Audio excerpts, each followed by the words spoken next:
ዘመኑ የቴክኖሎጂ ነው። ይህን ቴክኖሎጂ መጠቀም የመረጃ ተደራሽነትንና ፍጥነት ምክንያት ዓለም አንድ እንድትሆን አድርጓታል። ይህ ብቻ ሳይሆን የመተግበሪያ መንገዶችም በየጊዜው ሲቀያየሩና ሲለዋወጡ እንመለከታለን። በአሁኑ ሰዓት የማህበራዊ ሚዲያ ተጠቃሚዎች ቁጥር ከፍተኛ እንደሆነ ይገለጻል። ማህበራዊ ሚዲያ ለመልካምና ለበጎ ተግባር በመጠቀም ራሳቸውንና ሀገራቸውን የሚጠቅሙ ብዙዎች ናቸው።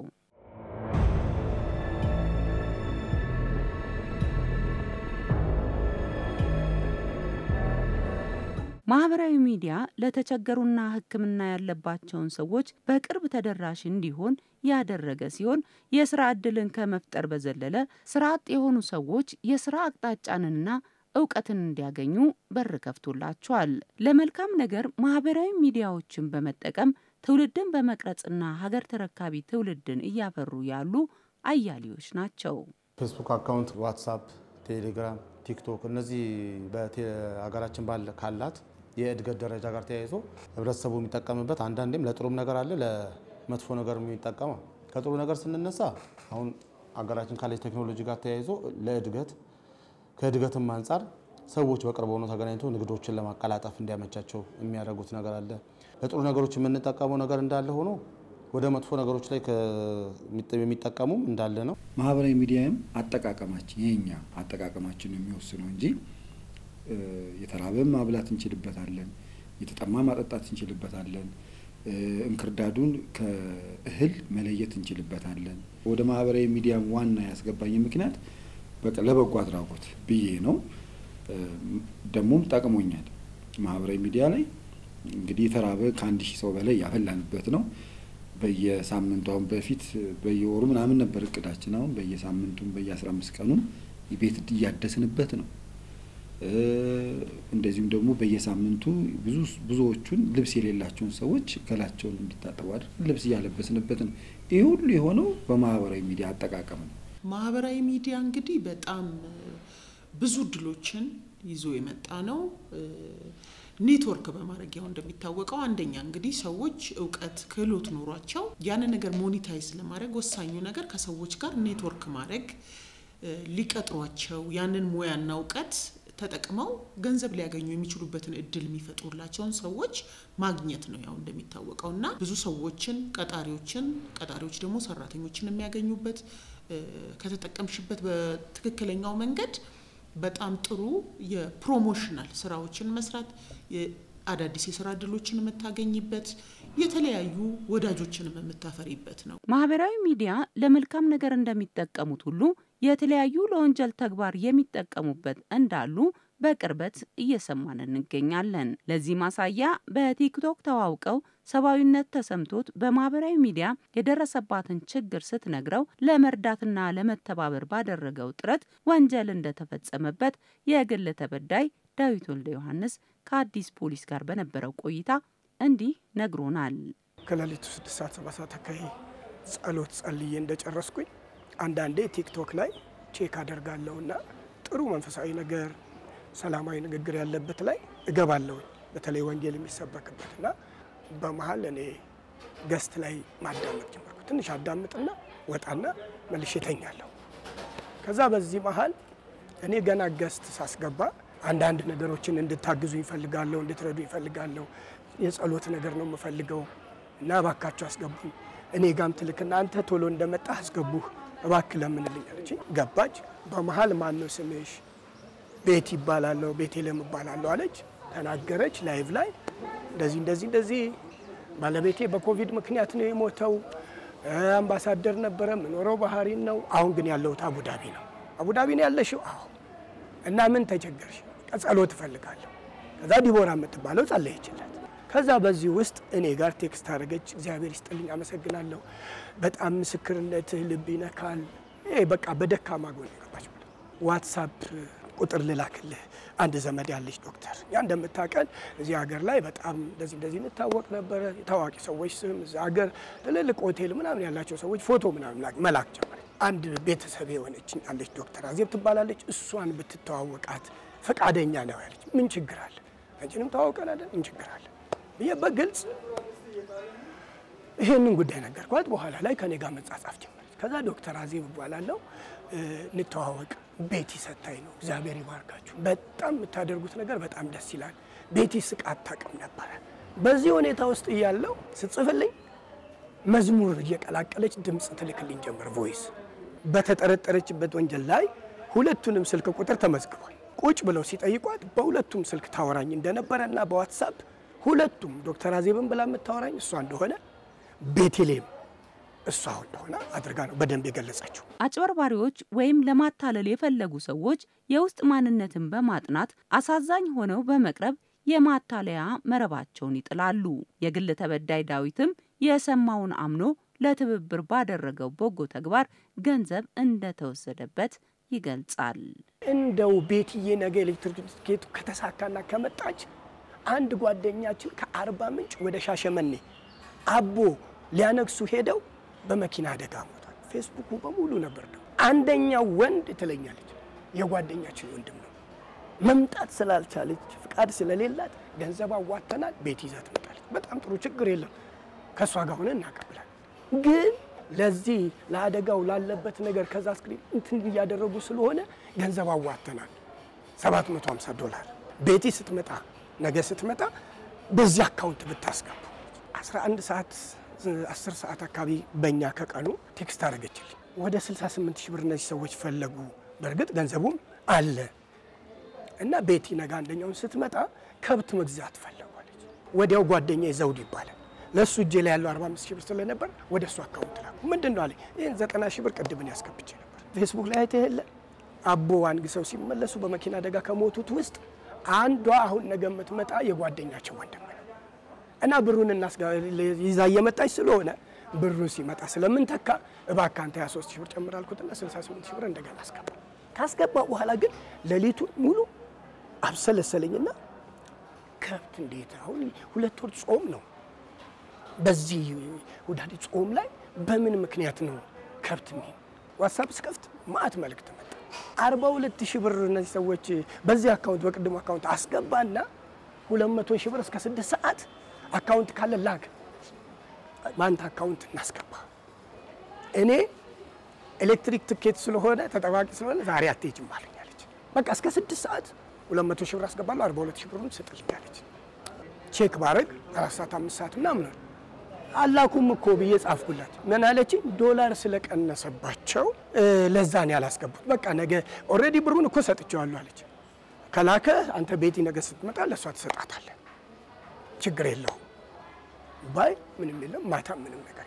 እዚህ ጋር ዶክተር አዜቦና ስለ ቤቲ በቃ ደስታዋ ሰላሟ እንደተጠበቀ ስለምትነግረኝ በደስታ ነው የምጠብቀው እግዚአብሔርን እያመሰገንኩ አሁን ወደ ኤርፖርት ወደ ዲዩቲ ፍሪ ገብቻለሁ ከዛ ምን አለች መጨረሻ ላይ እንደው ጄቱርና ቪትስ አለን እዛ ደብረ ዘይት ጄቱሩ ሰርቪስ ተደርጎ ምን ብሎ ወደ 23,000 ብር አውጥቷል አለ ልጁ እና ያችን ብር አሁን ብታቀብለው ጄቱርን ይዞ አይ መኪናኛ የህቴ ባላለ እንቀበልሽና ከዛ በኋላ አንቺ ወደምታስመጭ ምንም ችግር የለም በቃ እኔ ነገ ከአካውንት አስገባለሁ ብዬ ነበር ካልተቻለ ችግር የለም አለች ይሄን ደግሞ ያለች ማለት ቤቲ እስከ 200,000 ብር ድረስ ሐሳብ ያቀረበችው አዜብ ነበረች በኋላ ላይ ልክ ይሄንን እንዳደረገች ብናይ ለሊት 9:45 መጣን ፕሌኑ ገባ እስከ 2 ሰዓት ብንጠብቅ ምን ሞፌል ሁለት ማንነትን በመያዝ የግል ተበዳይ ላይ የማታለል ወንጀል ስትፈጽም የነበረች ተጠርጣሪን በመያዝ ሂደት ገንዘብ ተቀባይ የነበረውን ተጠርጣሪን ጨምሮ ፖሊስ ጠንካራ ክትትልና ቁጥጥር በማድረግ ሊይዝ መቻሉን የአራዳ ክፍለ ከተማ ፖሊስ መምሪያ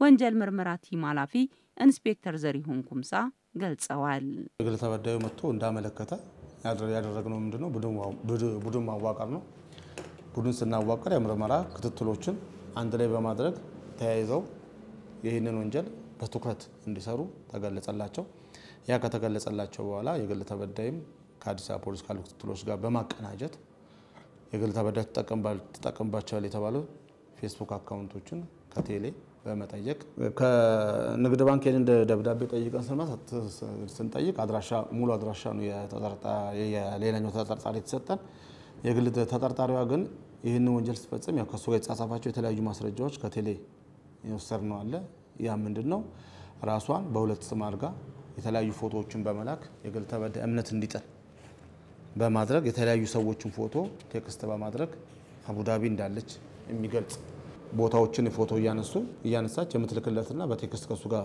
የሚገናኙበት ሁኔታ ነው የነበረው። በአጠቃላይ ገንዘቡ 158 ሺህ ብር ነው በቴክስት የተላከላት በሞባይል ባንኪንግ የግል ተበዳይ የላከላት ነው። በእነዚህ አካውንትስ የሚጠቀማል ተብሎ የሚገለገለው ግለሰብ አድራሻ ካወጣን በኋላ ያው ወደ መያዝ ስራ ነው። መያዝ ስራ ከሄድን በኋላ አንድ ተጠርጣሪ እሷ የራሱ አካውንት እንደታገደባት ገልጻለት ወደ ሌላ ሰው አካውንት እንዲገባ ነው ያደረገችው። የዛ የገባለት ልጅ አካውንት አድራሻው መኖሪያ አድራሻው ድረስ ሄዶ በክትትሎች ሲያዝ የግል ተጠርጣሪዋንም እዛው ባለበት ሁኔታ ጠቁሞ ተይዛ ወደ ጣቢያችን መጥቶ በምርመራ እያጣራን የምንገኝ መሆኑን ህግ ነክ የሆኑ ሀሳቦችን በማህበራዊ ሚዲያ ህብረተሰቡን በማስተማርና ግንዛቤ በመስጠት የምትታወቀው የህግ አማካሪና ጠበቃ ሰብለ አሰፋና በበጎ ስራው የሚታወቀው ዘካሪያስ ኪሮስን እናገኛለን። ዘካሪያስን ስናነሳ እማማ ዝናሽን እናስታውሳለን። ሰዎችን እየደገፉና እየረዱ የሚገኙ ማህበራዊ ሚዲያን ለጥሩ ከተጠቀሙበት ጠንካራ ሶሻል ሚዲያ ተጠቃሚ መሐከል ናቸው። በተቃራኒው ደግሞ ማህበራዊ ሚዲያ ዘርፈ ብዙ ጥቅም እንዳለው ሁሉ በአግባቡና በተገቢው መንገድ ካልተጠቀምንበት የሚያስከትለው ጉዳትም ከፍተኛ መሆኑን ይናገራሉ። በጣም በርካታ ወንጀሎች በሶሻል ሚዲያው አማካኝነት ይፈጸማሉ። ግልጽ የሆነ የማታለል ወንጀሎች ይፈጸሙበታል ሶሻል ሚዲያ ላይ። ለምሳሌ ፌስቡክ፣ ቲክቶክን ብትወስጂ ሰዎች በፌስቡክ አሁን እኔ ልክ በጣም መታቂው ለረጅም ጊዜ መታቂው ሰው ገንዘብ ቸግሮኛል ምናም ብሎ ይልክልሻል። ቴክስቱን ያንን አምነሽ አንዳንዴም ደግሞ ለእርዳታ አላማ ነው ተብሎ ገንዘብ ትጠየቂያለሽ። ከላክሽ በኋላ ግን ያ ገንዘብ ለታለመለት አላማ የማይውልበት ሁኔታ አለ። ከዚሁ ጋር በተገናኘ ደግሞ ሃከሮች አሉ ባይዘው። ለምሳሌ እኔ በርካታ ሰዎች የሚከተሉኝና ብዙ ሰው የሚያምነኝ ከሆነ የኔን አካውንት ሃክ ተደርጎ በእኔ አማካኝነት እኔ እንደላኩት ተደርጎ ለበርካታ ሰዎች የእርዳታ ጥያቄ ቀርቦ ብዙዎች የሚዘረፉበት ሁኔታ በተደጋጋሚ ይስተዋላል። አሁን ቲክቶክ ላይቭ ላይ የሚፈጸሙ ነገሮች አሉ። ለምሳሌ ጸልዩልኝ የሚለው በጣም ሀብታም መሆናቸውን የሚፈልጉት ጸሎት ብቻ መሆኑን ከገለጹ በኋላ ግን ሰዎች ያንን ትክክለኛ ማንነታቸው ያነው ወይ ተብሎ ሲጣራ ያማይሆኑበት ቲክቶክ ላይቭ ላይ ገብታ በድምጽ ያቀረበችው ማንነቷ ትክክለኛዋ ማንነት የማይሆንበት ዱባይ ነኝ ብላ አዲስ አበባ ሆና እርዳታ የምትሰበስብ ዱባይ ሆነው ደግሞ አውሮፓንን እያሉ ሴቶችን የሚያታልሉ ወንዶች አሉ። የሚፈጸመው የማታለል ወንጀል ሲሪየስ ምትዩ አይነት ነው። ያው በኢትዮጵያ በፌደራል ወንጀል ሕግ አሁን 692 በግልጽ የማታለል ወንጀል እስከ 5 ዓመት የሚያስቀጣ ነው። እንደዚህ ትክክለኛ ማንነትሽን ደብቀሽ ፌክ አርገሽ ገንዘብ ለማግኘት ያልሆንሽውን ሆንኩ ብለሽ አንዳንዴም አካውንቴ ተዘረፈ የሚል ፎልስ አሊጌሽን ሆኖ ይገኛል። ለምሳሌ ይሄንን ያህል ዶላር ከአካውንቴ ስለወጣ አርዱኝ ይባላል። ያ ነገር በኋላ ሲጣራ ትክክል የማይሆንበት ሁኔታ አለ። ብዙ ወንጀሎች ይፈጸሙበታል። ከዛም ባሻገር አንዳንዴ የማህበረሰቡን ህልውና የሚነኩ ነገሮችም አደገኛ ነገሮችም ሲሰሩበት ታያለሽ። ለባለቤቴ ዘካሪያስ ነኝ ብሎ የላካ ሰው አለ።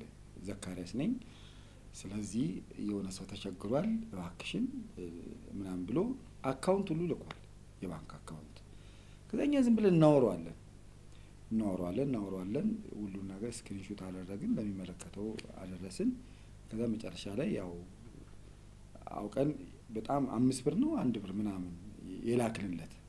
ከዛ አወቀ ጠፋ። ሁሉ መልከ ብዙ ነው የማጭበርበር ማህበራዊ ሚዲያ ላይ ራሱ የሚያውቁትም ሰው ቢሆን ራሱ ስልክ ጠይቀው ደውለው ወይም ደግሞ እንግዲህ ዘመኑ ቴክኖሎጂ ነው፣ ዋትስአፕ አለ፣ ቴሌግራም አለ፣ ቪዲዮ ኮል ደውለው አረጋግጠው ካልሆነ ምንም አይነት እርዳታ ባያደርጉ የተሻለ ነው የሚሆነው።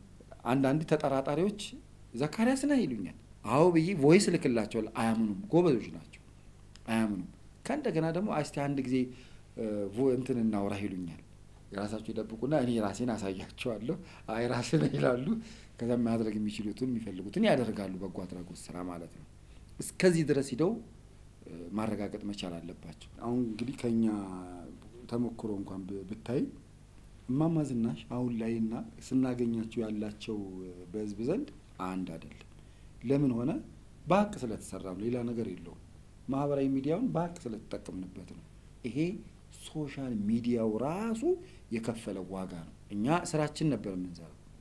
ማማዝናሽ ጋር እየሄድን ቤት ስንጠርግ፣ ቤት ስንወለውል፣ ምግብ ስናቀብላቸው፣ ልብሳቸውን ስንቀይር፣ ወክ ስንወስዳቸው ምናምን እያንዳንዷን ስቴፕ በማህበራዊ ሚዲያ ላይ ለካ ማህበራዊ ሚዲያ ራሱ ምን እያለ ነው እየከፈለን ነው። እየሄድን አሁን በማማዝናሽ ስም የበጎ አድራጎት ድርጅት ከሲቪል ማህበረሰብ ባለስልጣን ላይሰንስ ተቀብለን እስከ መስራት ደርሰናል።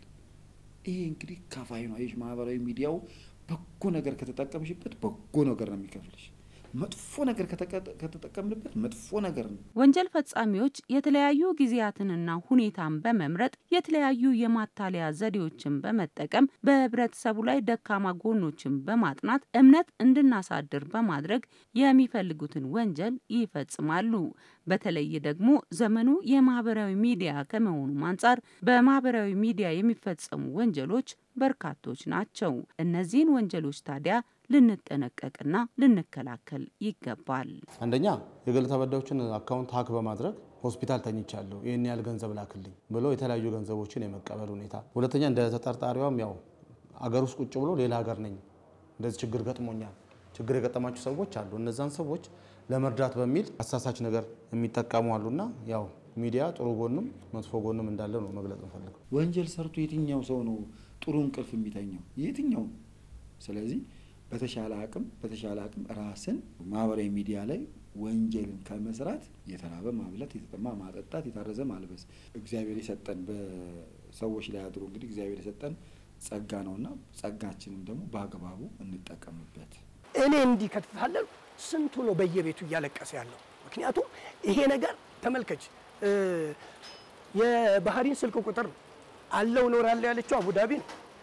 ስለዚህ የትኛውም ሰው እኔ ባልሆንና ፈርዘር እንደዚህ ጥሼ ባልሄድ ኖሮ እነዚህን ሰዎች አታገኝ ማግኘትም አይችልም ሌላ ሰው። በተለይ በሶሻል ሚዲያ ላይ በቲክቶክ ላይ የተገለጠ ማንነት የሌላቸው ሰዎችን በድምጽ ብቻና በእንትን በፌክ የሚጠቀሙ በመንፈሳዊ ሰበብ በኦርቶዶክስ ሊሆን ይችላል፣ በፕሮቴስታንት ሊሆን ይችላል፣ በሙስሊም ሊሆን ይችላል። በእንደዚህ አይነት ነገር እንንቃ። ያው እኔ እንደ ማስተማሪያ በኔ ቃል ማለት ያህል ነው። ቁልፉ ያለው ማህበረሰቡ ጋር ነው። በተለይ ቲክቶክ ደግሞ በጣም ነው የሚገርምሽ አልጎሪዝሙን። ዛሬ እንደዚህ ብዬ 2 ሰከንድ ያየሁትን ነው ነገ የሚመጣልኝ። ስፖርት ላይ ያተኮርኩ ሰሞን ሪፒትድሊ ስፖርት ይመጣል። ስድብ ላይ ካተኮርሽ እንደዛው ነው ማለት ነው። እና ማህበረሰቡ ማን ነው? ሶሻል ሚዲያ እንዳጠቃቀማችን ነው። ብፌ ነው ይዞልሽ የሚመጣው። ወደታች የሚያደርገን ነገር አለ፣ የሚያሳድገንም ነገር አለ። ልትማሪ ትችያለሽ፣ ደግሞ ልትመረዥም ትችያለሽ። የምትመርጪው አንቺ ነሽ።